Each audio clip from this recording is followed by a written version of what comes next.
நான் ஜல்லிக்கட்டுக்கு ஏன் அவனியாபுரத்துல வாடிவாசல்ல போய் நின்று ரத்தம் சிந்தி போறான்னா வெறும் மாடு மட்டும் விளையாடுறதுக்கு இல்ல, அந்த இடத்தை தான் பார்க்கணும்.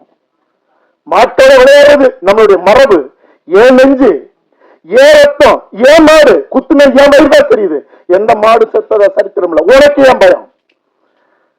சிங்கத்தோட விளையாட முடியுமான்னு கேள்வி கேட்ட ஒரு உச்ச நீதிமன்ற நீதிபதிக்கு பதில் சொல்றதுக்கும் பதிலடி கொடுக்கறதுக்கும் தான் நான் அவனியாபுரம் வாடிவாசல்ல நின்ன.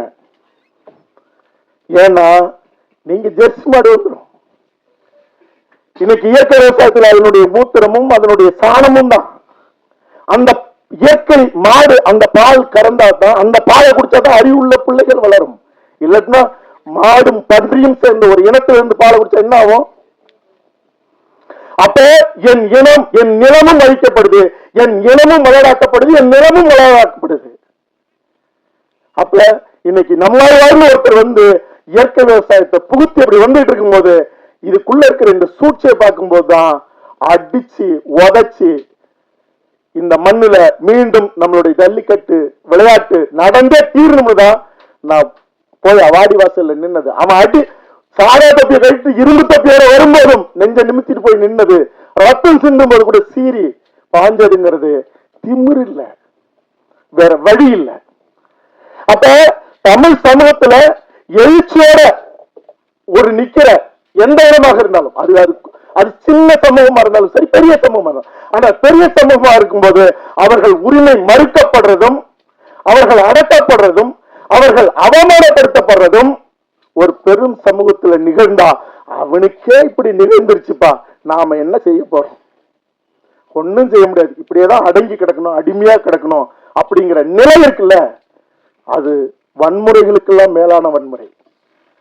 அப்ப நீனு தவறும் செஞ்சுட்டு அதுக்கு மேல திமிரா நிற்கும் போது உனக்கு பதிலடியும் கொடுத்தே தீரணும். என் மண்ணில உனக்கு இவ்வளவு திமிர் இருக்குன்னா அப்ப இந்த மண்ணில் இருக்கிறவனுக்கு எவ்வளவு இருக்கும்? அது திமிரா இருக்கணும்னு அவசியம் இல்லை, அறமாக வீரமாக இருக்கணும். இந்த படம் என் இனத்தை என் இனத்திற்குரியவர்களை தலை நிமிர்த்தும், என் எதிரிகளை 100% தலைகுனிய வைக்கும். அதுதான் படையாண்ட மாவீரா.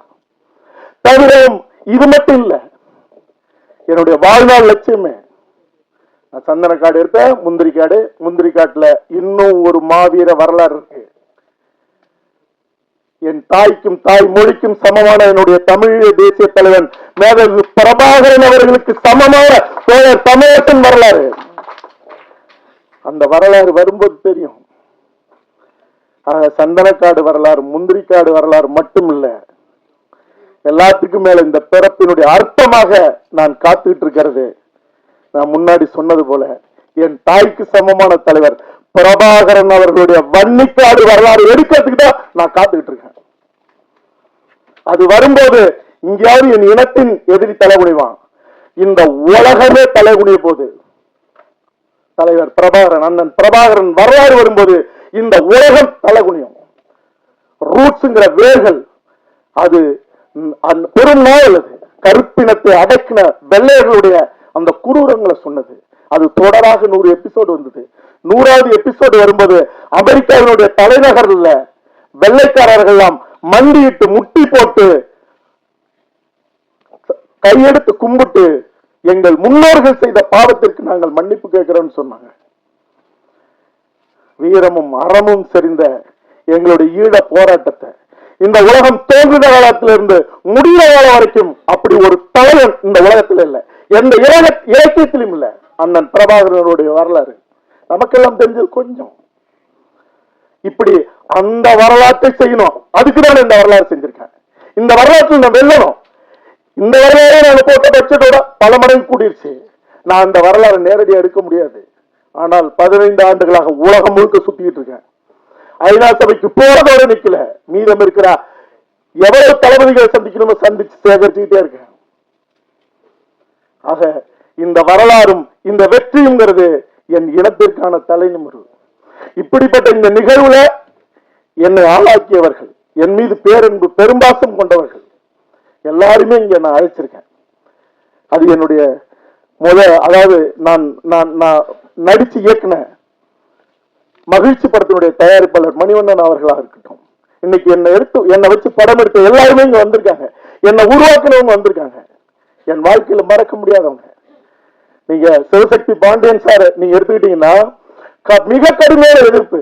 காதல் கோட்டை காலமெல்லாம் வாழ்க, காலமெல்லாம் காதல் வாழ்க, கண்ணெதிரே தோன்றால், இந்த படம்லாம் எடுத்துக்கிட்டு இருக்கும்போது அவ்வளவு பெரிய நெருக்கடி. தங்கர் பச்சான் அவர் கூட கௌதமனுக்கு கொடுக்காது என்ன டைரக்டர் ஆக்குனாரு. அது சொல்றது எனக்கு ஒண்ணு இது இல்லை. மோகன் டேகன் ஒரு 60 படங்கள் அசோசியேட்டா வேலை செஞ்சாரு. நான் உண்ணாவிரதம் பண்ணாரு. அவர் சொன்ன வார்த்தை, கௌதமனை நான் கனவே கிடையாதுல்ல டைரக்டர் ஆக்கிய தீர்வுன்னு சொல்லி ஆக்குனாரு. எல்லா நிலையிலும் என் குடும்ப வாழ்க்கை உட்பட என் கூட அவர் கூட நான் நிக்கிறேன், அவர் என் கூட நிக்கிறார். எல்லாருமே அப்படிதான். அது மாதிரி இந்த படைப்பு ஒரு கட்டத்தில் தடைப்பட்ட போது நான் இருக்கேன், நான் கூடவே இருப்பேன்னு சொன்ன என்னுடைய சகோதரன் கிருஷ்ணமூர்த்தி முதல்ல யாருமே தெரியாத வையினாரு. முன்னாள் எம்எல்ஏ அவரு ராஜான்ட்டு திருப்பத்தூர் எம்எல்ஏ போன் பண்ணி சொல்லி கௌதமனை அப்படி சொல்லிவிட்டான்னு சொல்லி என்னை பத்தி சொன்னதுக்கு அப்புறம் நான் சென்னைக்கு வரேன் அப்படின்னாரு. திரும்ப இது எந்த குரல்னு எனக்கு தெரியல. ஏன்னா இவருதான் போன வழியினவரை போன நான் தான் பதிவு பண்ணி வைக்கணும்னு நேரம் வந்து எவ்வளவு வேணும்னு கேட்டாரு. ஒரே நேரத்தில் 2 கோடி பண்ணுங்க படம் அப்படின்னாரு. ஒரு கட்டத்தில் நிற்கும் போது அதுக்கப்புறமும் இந்த படம் ஒரு பெரும் பொருட்செலவு. என்ன நினைச்சதை எடுத்துடணும். நான் கொஞ்சம் வரைச்சதா தான் நினைக்கிறேன். கடைசி கட்டத்தில் ஐயா சரவணராஜ் அவர்கள் ஒவ்வொரு முறையும் அதை பார்த்துட்டு இவ்வளவு தூரம் வந்துருச்சுல்ல, அடுத்த கட்டம் நான் பாத்துக்கிறேன் செய்யுங்க, நல்லா செய்யுங்க. இந்த விழாவை கூட சத்தியம் தேட்டர்ல வைக்கணும்னு சொன்னவர் அவரு. என்ன செலவா பாத்துக்குங்க அப்படின்னாரு. ஆனா அது வேலை நேரமாக இருக்கு, காலை நேரத்துல தான் தராங்க, இந்த அரங்கம் பத்தாது அப்படின்னு. ஆக இப்படி நீங்க சில்வா மாஸ்டர் என் கூட பிறக்கலன்னு நான் நினைக்கிறேன். முதல் முறையாக இந்த கதையை சொல்றேன் சார். சீனா நல்லா இருக்கு சார், ஸ்கிரீன் நல்லா இல்லைன்னு சொல்லிட்டு எந்திரிச்சு போயிட்டாரு. எவ்வளவு உங்களுக்கு மாஸ்டர் சம்பளம்? வெளியே கேள்விப்பட்டிருக்கீங்களா? பெரிய சம்பளம் ஒரு நாளைக்கு. உண்மையா சொல்றேன், அந்த ஒரு நாள் சம்பளம் கூட முழுசா நான் கொடுத்தேன்னு தெரியாது. ஆனா என் கூட 25 நாளைக்கு மேல இந்த படைப்ப ஒரு நெருப்பு தகிக்கிற அந்த காட்சிகள். ஏன்னா எனக்கு வெறி, நேர்ல சண்டை போடுறதே மரபணுல இருக்கிறதுன்னு வைங்க, காட்சியாங்கிறது நான் விஜயகாந்தோடைய அவரை பார்த்துதான், சிவப்பு மொழியை பார்த்தேன், எங்க அப்பா கம்யூனிஸ்ட் போராளி, அதை பார்த்துதான்.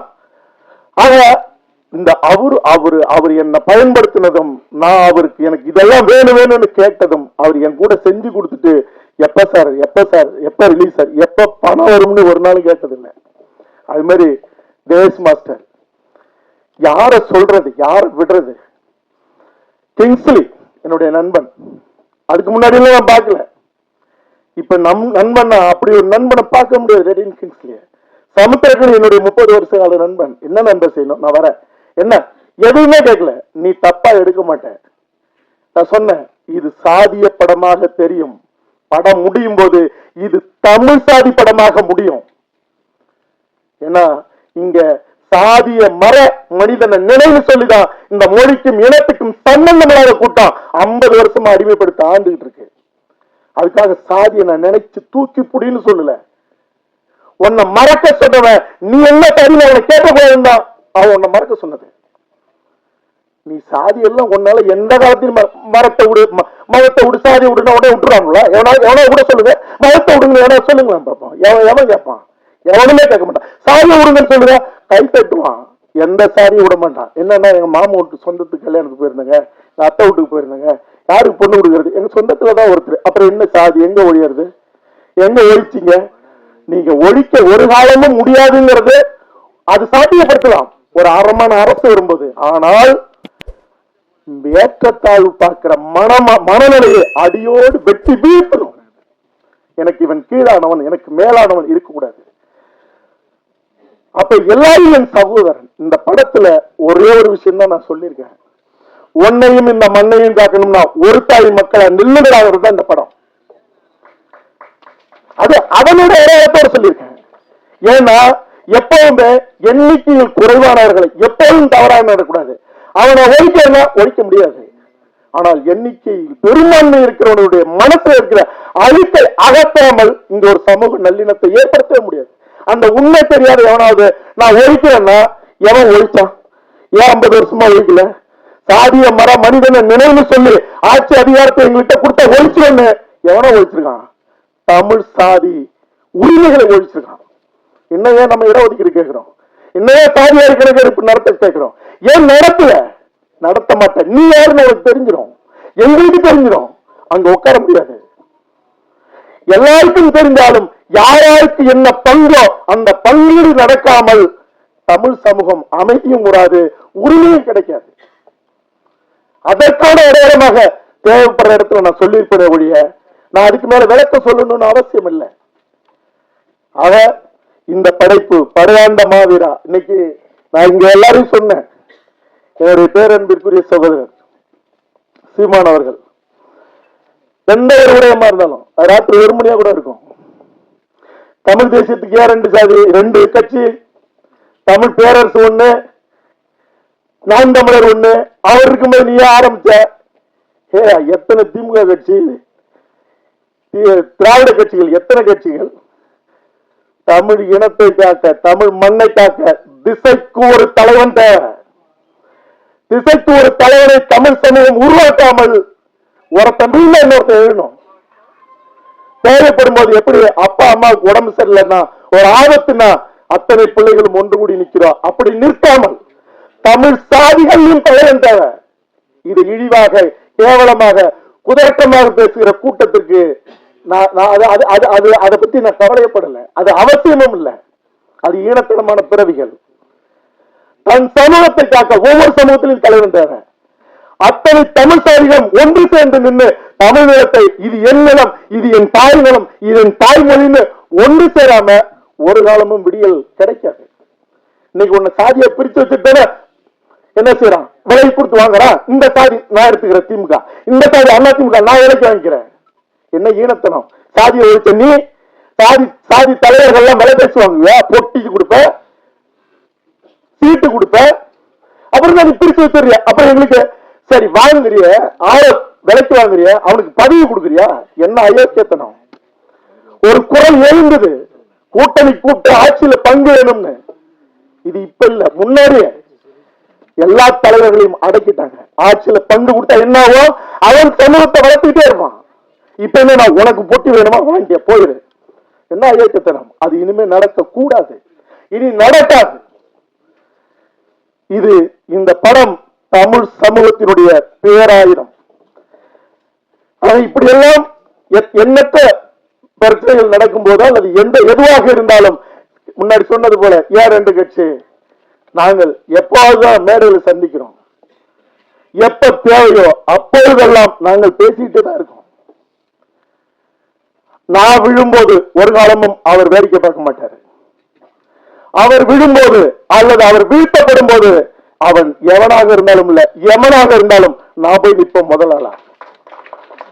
இந்த தமிழ் சமூகம் விழும்போது தேவைன்னா இருக கைப்பற்றி அவரோட மட்டும் இல்ல இன்னும் தேவையானவர்கள்லாம் ஒரு நேரத்தில் காலம் ஒன்று சேர்க்கும். என் இனத்தின் எதிரிகளை இந்த மண்ணில இருந்து ஓட ஓட அடிச்சு விரட்டாம இந்த மண் இந்த இனம் தலைவினராக எங்கள் தலை சாயாது. படையாண்ட மாவீரா அதற்கான தொடக்கம். இந்த படைப்புல இறுதியாக இந்த படைப்புல என்னோடு பணிபுரிந்தவர்கள், அது ஒளிப்பதிவாளர் கோபி ஜெகதீஸ்வரனாக இருக்கட்டும், ஐயா ராஜமுகமது இரவு பகலாக அதாவது பட தொகுப்புல எடிட்டிங்ல எல்லாருமே, அவர் மோகனா இருக்கட்டும் ஆர்ட் டைரக்டர், இப்படி யாருன்னு பிரிச்சு சொல்லணும்னு யாரும் தப்பா எடுத்துக்காதீங்க.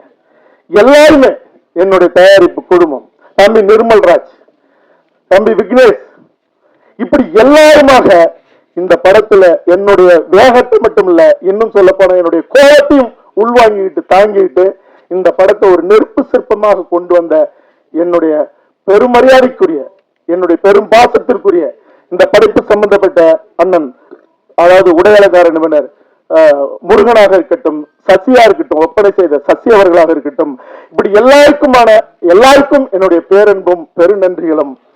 இந்த படைப்பு வெல்லுவதற்கு என்னுடைய பேரன்பு கொண்ட சகோதரர்கள், ஊடகவியலாளர்கள், நீங்க என்ன செய்யணுமோ அதை செய்வீங்கன்னு நான் நம்புறேன். ஒட்டுமொத்தமாக தமிழ் சமூகம் இந்த படைப்பு கொண்டாடுவதோடு தொடர்ந்து வன்னிக்காட்டின் பயணத்திலும் நாம் சந்திப்போம், பயணப்படுவோம். நான் பேர் யாரையும் சொல்லாம விட்டா நம்மளோட ஐநா கண்ணன் அவர்கள் வரைக்கும் எண்ணற்றவர்கள் என்னுடைய நன்றிக்குரியவர்கள். சுந்தரராஜன் ஐயா அவர் இங்க இந்த நிகழ்வுக்கு வரல. இப்படி எல்லாருக்குமாக என்னுடைய நன்றிகளும் வணக்கங்களும். என் பையன் தமிழ் கௌதமன் அவன் பேசணும்னு எல்லாரும் சொன்னப்ப என்னப்பா எனக்கு பதட்டமா இருக்குன்னா, இந்த படத்தை பார்த்துட்டு வசந்தபாலன் என்னுடைய நண்பர் என்ன சொன்னாரோ எனக்கு ரொம்ப அவருடைய படைப்புக்கு நான் ஒரு தீவிரமான ஒரு ரசிகன் நான். ஏன்னா அசலான படைப்பு செய்யறவர். அவன் சொன்னா நீங்க பேசி முடிச்ச உடனே ஒரு வார்த்தை கூப்பிடுங்கப்பா, நான் வேணா பேசுறேன்னா வா பேசு. எல்லாருக்கும் மீண்டும் என்னுடைய நன்றி, வணக்கம்.